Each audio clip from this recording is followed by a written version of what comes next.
Hello, my name is Dr. Tom Neville, and I'm one of the directors with There's Hope for the Hungry. I want to share with you an experience that I had at one of our locations, Worldview Baptist Church in Cedartown, Georgia. I had an opportunity to meet with a girl named Jessica, and as I sat down with her, I could tell that she was, probably someone who had been dealing with drugs and had maybe some other issues in her life. But as I sat down and I had an opportunity to share the gospel with her, she really was very much interested in what I was saying. She was listening very intently. And it was just one of those times when you're sharing the gospel and you just feel like this person is really ready to make a decision for Jesus. So I got to the end of my presentation and kind of gave her the ask to see if she would be open and receptive to surrendering her life to Jesus. And unfortunately, she said that she was not ready at that particular time. So I tried a couple of more questions and just tried to encourage her in some ways, but I didn't want to force her. And she continued to say that she just wasn't ready. And so, being heartbroken, I accepted that just today was not the day.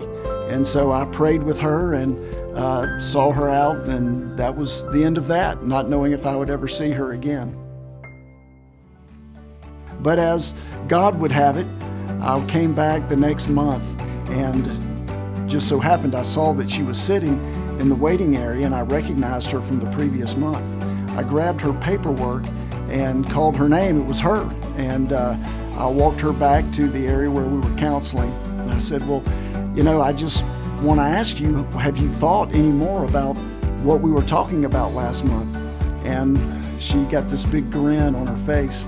And she said, yes, actually, I've thought a lot about what we talked about last month.